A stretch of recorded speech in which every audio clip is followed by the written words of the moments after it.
Aujourd'hui, je t'explique comment purifier et recharger tes cristaux.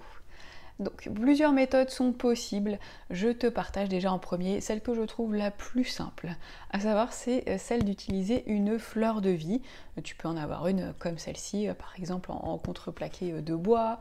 Il peut y en avoir sous différentes formes, en pierre, en cristal, etc.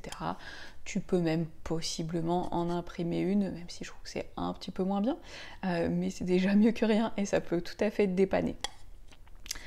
Pourquoi la fleur de vie? Parce que c'est hyper simple en fait. Tu as simplement à prendre ton cristal que tu auras peut-être utilisé ou alors que tu viens d'acheter et il y a besoin, c'est nécessaire de le nettoyer et de le recharger tout simplement parce qu'il sera chargé si tu viens de l'acheter des énergies d'autres personnes, d'autres lieux, ou si jamais toi tu t'en es déjà servi, eh bien il a emmagasiné tes énergies à toi selon ce pourquoi tu t'en sers. Eh bien ça peut être peut-être du stress, de la peur, de la colère, de la tristesse ou quoi que ce soit, puisqu'il est là pour t'aider à tout ça. Donc l'idée c'est de lui faire voilà, comme un petit soin pour le nettoyer et le recharger en bonnes énergies pour que tu puisses t'en resservir, lui faire comme une sorte de reset et en profiter au maximum. Si tu as une fleur de vie, sinon ça se trouve assez facilement dans les boutiques de lithothérapie. Moi j'aime beaucoup la marque Let's Play on the Moon, avec laquelle je collabore et que je sais être une marque de très bonne qualité. Il en existe ailleurs, bien entendu.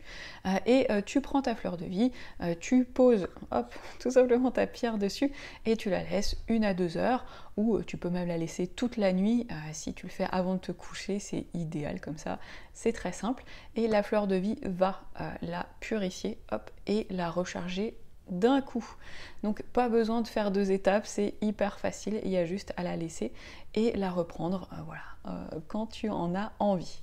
Donc déjà tu as cette option là. Deuxième option, si jamais tu n'as pas de fleur de vie, qui peut être aussi très bien, ça va être d'utiliser de la sauge, ça va être d'utiliser ou sinon du palo santo, ou peut-être un encens. Un encens, pas un encens un petit peu léger, voilà, le truc genre vanille, très parfumé, etc. Vraiment un encens que tu auras acheté, peut-être un encens qui est fait pour voilà, les monastères, que tu auras acheté dans une boutique particulière. Donc un encens qui soit bien, voilà, bien fort, bien chargé, bien puissant en fait. C'est ça l'idée derrière. C'est pas juste un truc qui sent bon. Tu prends, voilà, une de ces choses-là pour ta pierre. Là, je vais pas le faire, mais je te le montre avec le briquet. Hop, tac, tu l'allumes, tu passes en fait ton palo santo ou sauge, etc. Dedans. Ça commence à fumer un petit peu. Ça va justement faire de la fumée.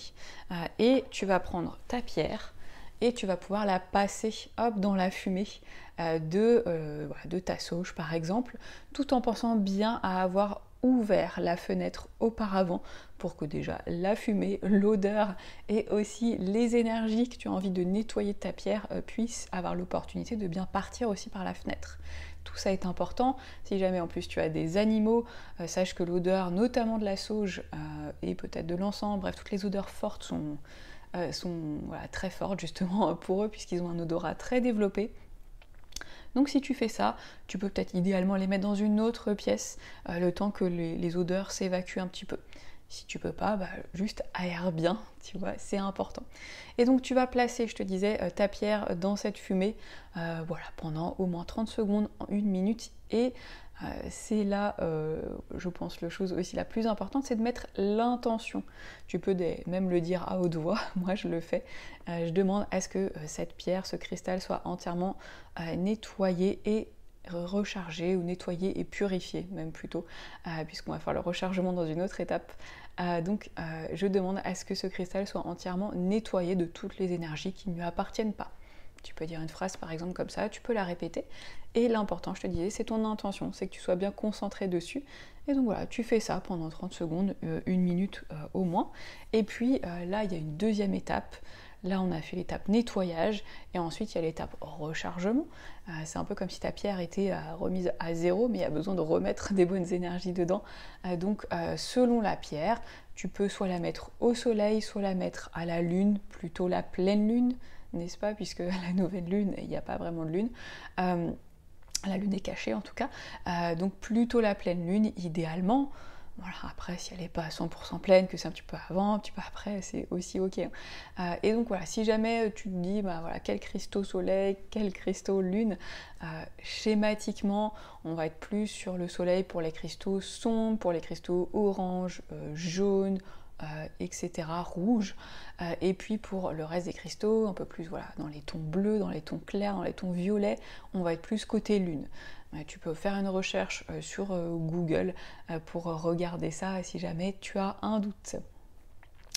Je sais aussi qu'il y a souvent l'eau qui est recommandée pour nettoyer les cristaux et les purifier. Ça peut être une bonne méthode, mais je ne te la recommande pas forcément ici parce que certains cristaux ne vont pas bien tolérer l'eau et ça va les abîmer et ça va les effriter. Donc ça dépend aussi vraiment des cristaux. Attention au sel qui a un effet aussi qui peut vraiment complètement abîmer tes cristaux.